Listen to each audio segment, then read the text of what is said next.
Ito yung air duct. O gagamitin natin panggawa ng air duct. So ginakap ko lang para alam ko kung saan ko ipupwesto.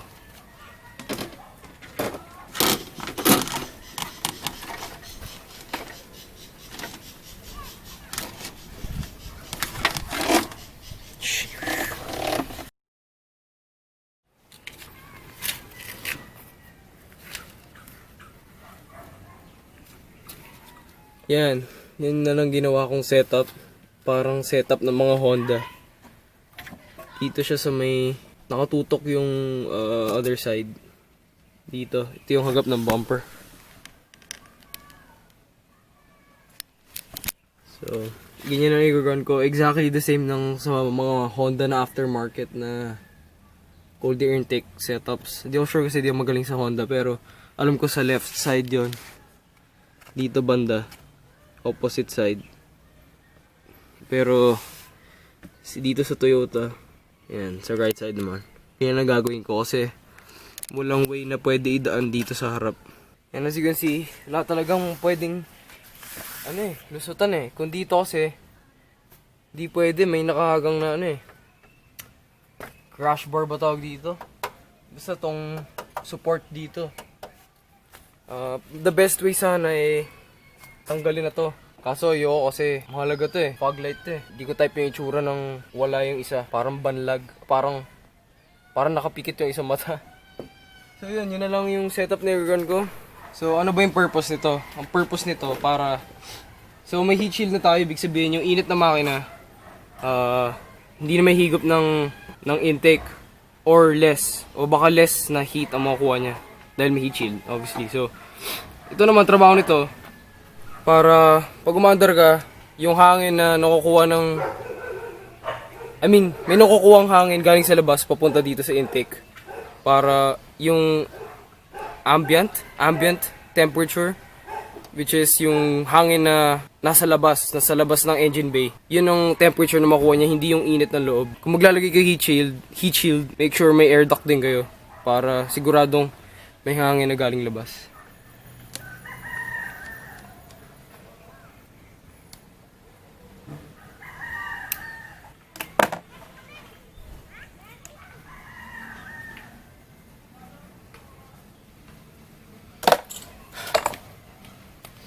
Bumili ko na ako dalawang zip ties. 15 pesos lang isa.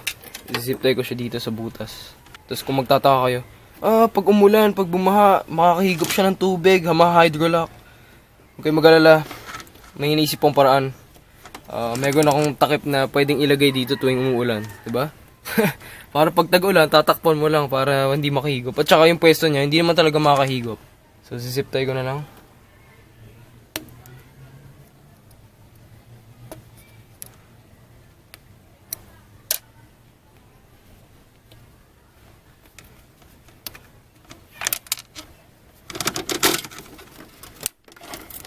Dito na lang para mas tago. May butas pala dito, di ko alam.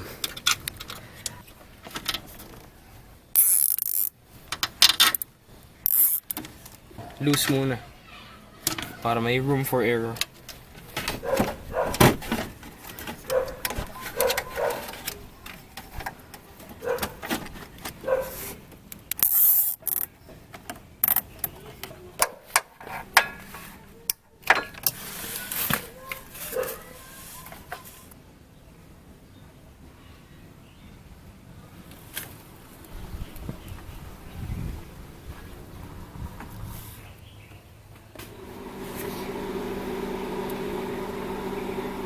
Nice.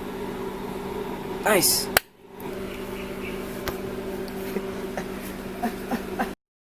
Okay, so ayoko kasi i-delete tong splash guard o kung ano man tawag dito para di umakyat yung hindi ma-splash ng tubig yung transmission, mga ganun tingin yung transmission tuyo.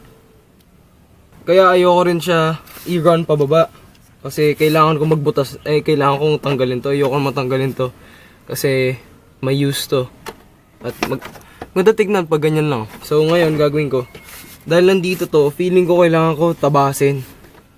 Okay lang sa kanya tabasin, wag lang tanggalin talaga. So dito kasi yung butas ng frame kung saan kailangan to i-mount. Tinan nyo, parang mahirap. So, kailangan ko siya i-cut dito. Konti lang naman, little by little. Buo natin yan, ganyan muna.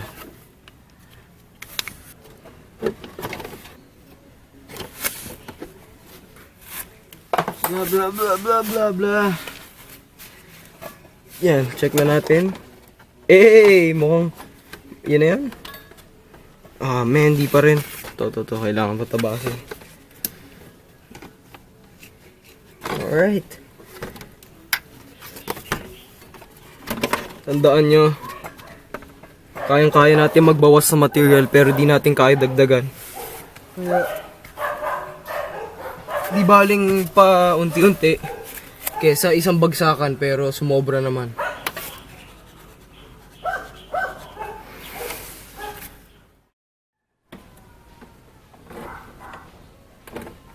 Alright, ganito lang karaming materials ang natanggal.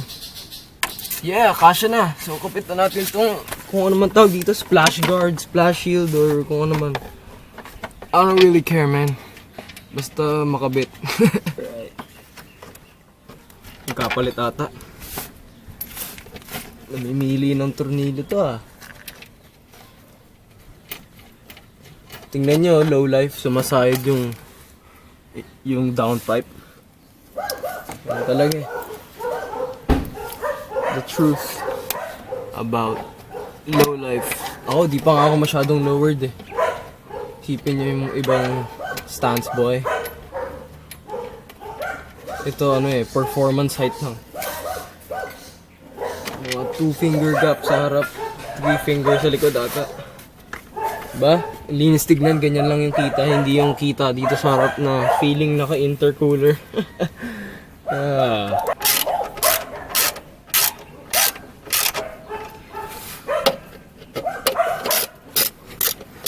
Kung meron nga pala sa inyo nagbebenta ng legit na Cusco oil catch can, hit me up sa Instagram, nasa description.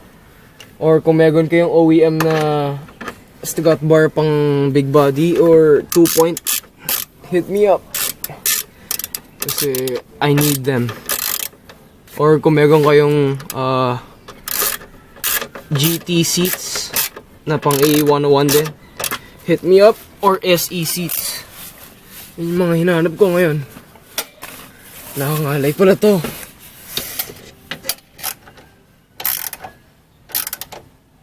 Yan. And that's it, man. Diba? Hindi masyadong kita.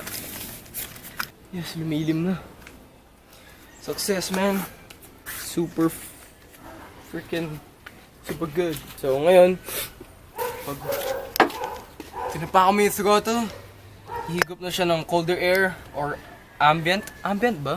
I don't know, man. Basta yung temperature ng nasa labas, syempre, mas malamig yun kaysa sa loob ng engine bay. So, yun ang may higop niya. Plus, pag umandar ka, may hangin pong pumapasok dito. Kasi may gap dito sa may headlight. Tsaka dito sa may grill. So, yun. Puro cold air na. Tapos, ito nakaseal sa hood.